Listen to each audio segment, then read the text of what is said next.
Good evening. Welcome to this week's edition of the I'm Always Serious News' Sunday paper program. In this week's news, snow, snow, you blow.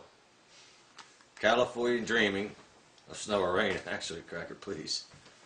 The U.S. lead the Olympics in gay athletes. Comcast set to buy Skynet. Soon they'll be back. And Phillies say goodbye to an old skip. These stories and John Smarmy's View of the World. Tim Eli unveils viewer mail in his new segment, Viewer's Douchebag. And of course, Dave Ron Morrow will give us his Mystic Minutes. Darren will give us his Video Hustle. And John Rice will give us Rice Advice. All these and more in tonight's edition of I'm Always Serious News' Sunday paper program. It's the I'm Only Serious News Network. With Dan Mahan, John Smarmy, Tim Eli, John Rice, Dave Morrow, and Darren Martinez.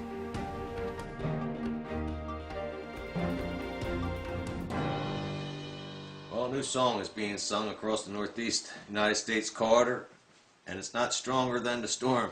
Not this time.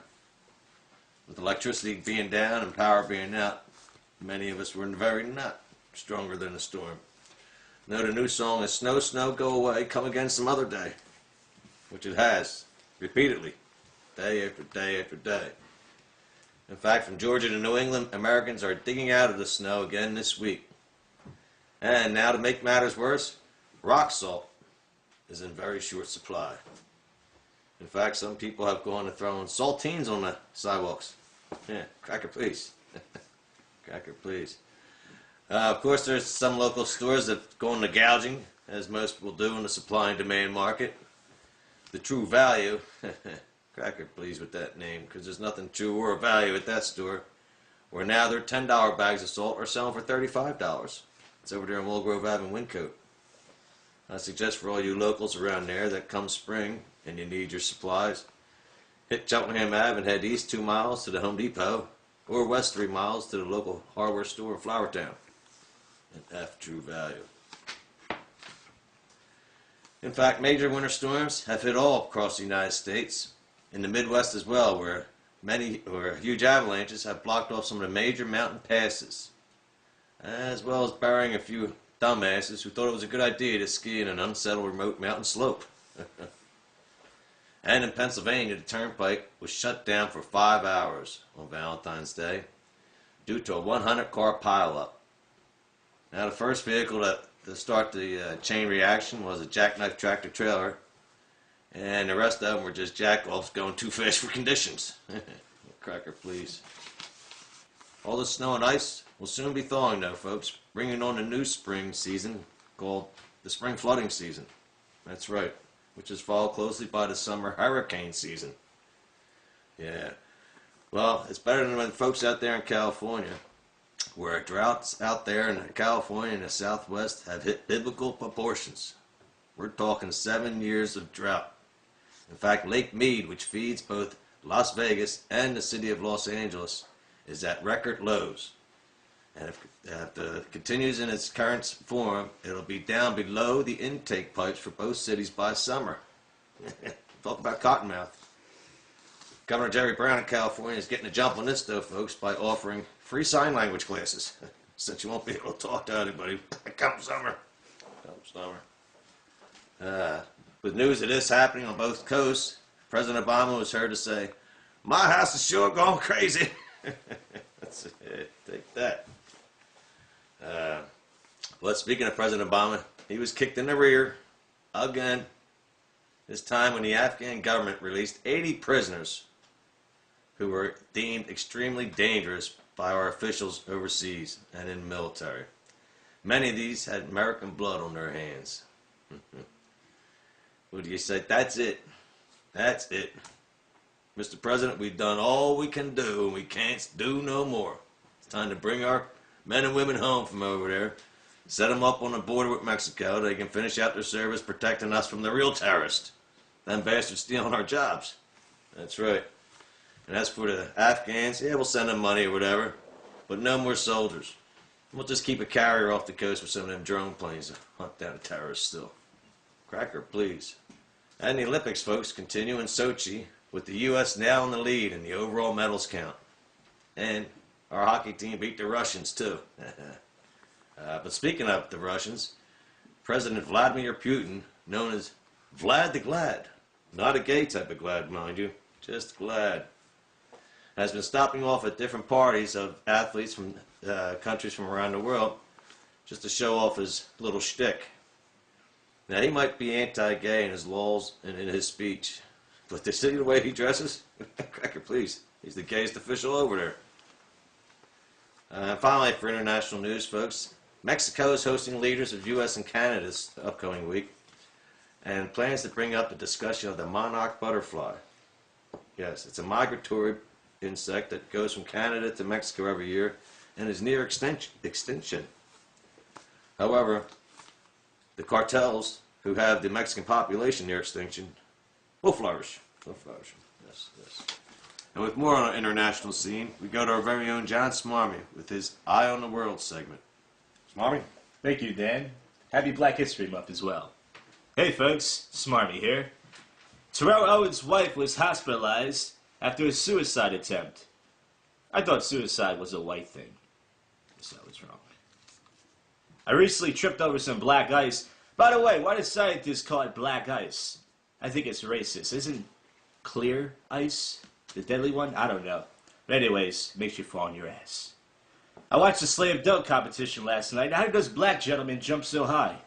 Must be all the extra bones in their ankle. Folks, this segment is going to be racist. I just want to apologize. I had a bowl of Cracker Oat cereal before the segment. That's why I'm all jumpy. Or is it that writing session with Bon Bon? It's two inside. This show's just two inside. Who's watching this? Just us. Cop announces he never had a Valentine before, and he gets dozens of Valentines from strange whores. He's knee deep in it, folks. So for those of you guys out there who can't get laid, just announce on the internet you can't get laid. And dozens of fat chicks will give it to you. Smarmy knows. How do you think I do it? Simon Cowell shows the world his newborn baby. He's only been born for a week and he talks like this. I'm Simon Cowell Jr. and I'm better than you. I'm smarter than you. You have no talent. Go home. He's going to be a great guy, just like his dad when he grows up. Smarmy has a sense for these things.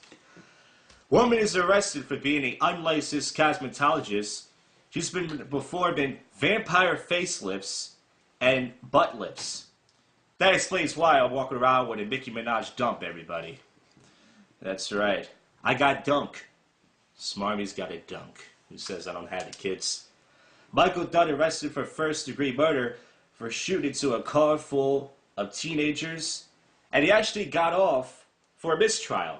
But he was the hero of my book. I'm tired of these damn kids walking around blasting their rabbits. There's a 3-year-old right there. You're playing the N-word. That's disgusting. Shoot them all. I'm sorry. I'm not supposed to have my own opinion on this. And finally, Buzzy Jadol sold his company for $900 million. And if I were an old guy like that and I had $900 million, I'll be on an island getting my Twinks and Berries pleasured by a bunch of young whores. But folks, this segment's going to be edited down to content restriction. Whatever you got to do, do it. I spoke too much. But damn it, my heart's in the right place. Dad, cut this mic off because it's hot. And thank you, Smarmy.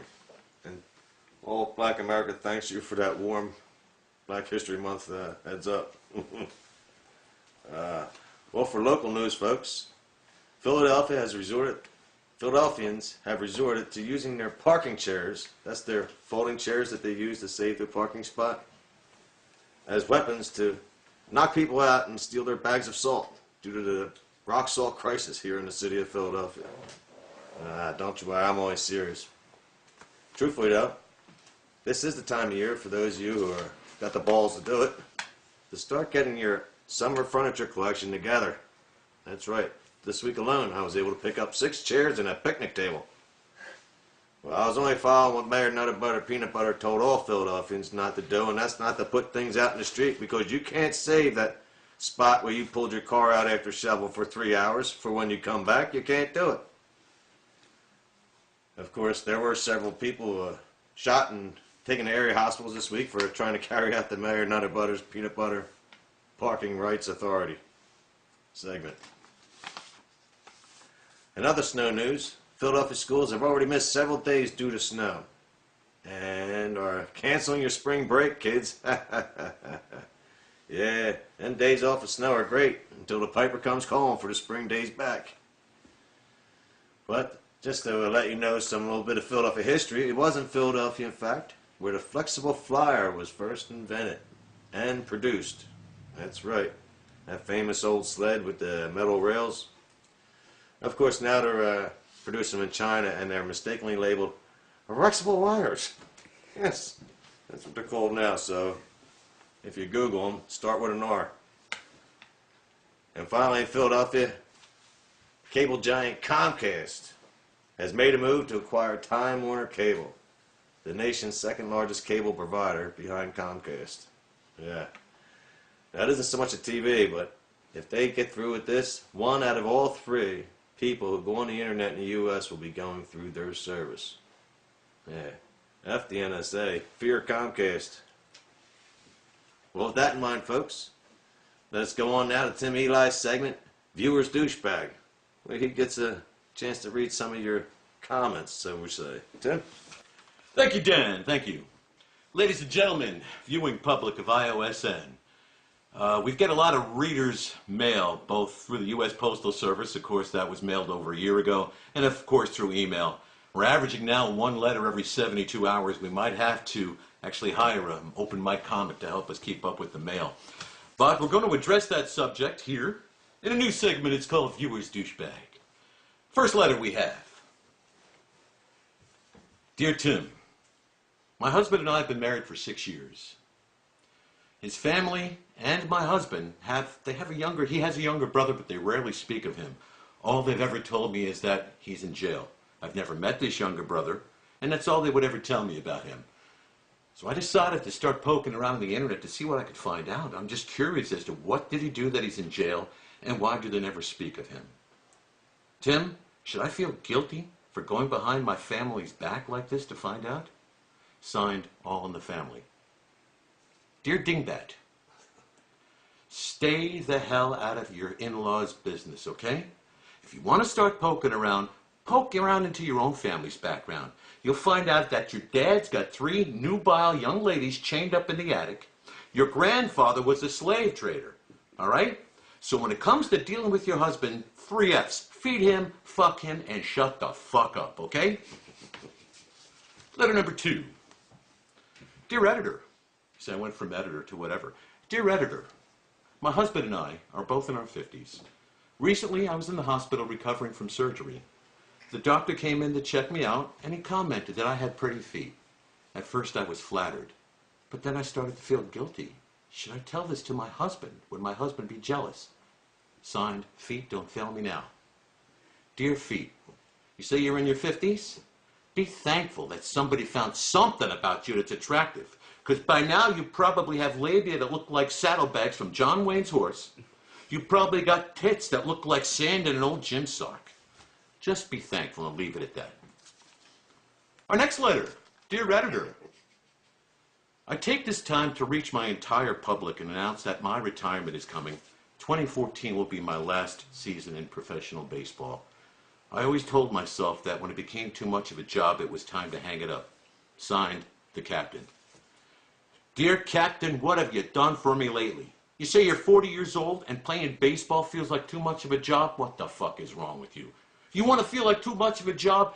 Try sitting around in somebody else's kitchen when all you have is a room to rent for your own. And tell me that doesn't feel like a job. Good luck this season, pal. Finally, we have time for one more letter this week. Dear editor, I believe you need a women's point of view here on IOSN. Signed, I Am Woman. Hear me roar. Dear lesbian, fuck you. We'll have more next week. Dan, back to you. Thank you, Tim. And remind me never to send you a card. I'm only serious. But in sports, Phillies fans are mourning the loss of former manager Jim Fregosi. He died earlier this week of a massive heart attack. Rest in peace, Skip. They are, however, rejoicing in the losses of both Chris Wheeler and Sarge from the broadcast booth. The added oxygen expected to be available in the stadium now with those two gone should really actually help our aging veteran team. Next to the Flyers, they're still off, but many of their former players from the team are in the Olympics and doing quite well. Paul Holmgren, thanks for trading him away, you Jack White. And the 76 Sixers hit the All-Star break on an 8-game losing streak. Way to go, fellas. That's what we need. Winless for Wiggins is the name of the game in this town. And the Phillies, they did open spring training with new access ramps installed to help the players get in and out the dugout. Yeah, because we are the oldest team in the league. And finally, in sports, in the Sochi Olympics, the U.S. skating team, speed skating, are blaming their failures on the high-tech bodysuits that was designed for them to wear for these games. They were designed by Under Armour as well as the Lockheed Martin Corporation. Yeah. No, fellas, it's from the vodka you keep fucking drinking over there with Vladimir the Vladimir. All right? It's not the suits. And the ski and skateboarder teams haven't fared any better, folks. But, of course, that's more of a weed issue. You know what I'm saying? Not good weed. But speaking of games, back with us again. And a slow pace of recovery. Coming back from such an awful accident. But we're glad to have him here once again. Our very own John Rice to give us some of his updates and advice. Rice? Thanks, Dan. Yes, I'm back. Slowly, but yes, I'm here. Getting in a motorcycle accident, going to a coma for 7 weeks. Yes. Do it. Serious. But I want to talk to you about PlayStation 4 versus Xbox One. PlayStation 4 has pretty much almost doubled the sales of Xbox One, which is pretty good for them, pretty sad for Xbox. Hasn't even released yet, supposedly, in Japan. Haven't even given it to their own people. Pretty messed up. It's pretty mean. But, you know, it's pretty obvious because it's cheaper. It looks cooler. You know, you don't have to connect to the internet. Xbox One, you have to connect to the internet at least once a day. So if you're cheap like me, you don't have internet, go for the PS4, bro. If you're cheap like me, you won't have a PS4. You have a Nintendo. Further news, Wii U has a game. That's still true. And yes, it's Rice's advice.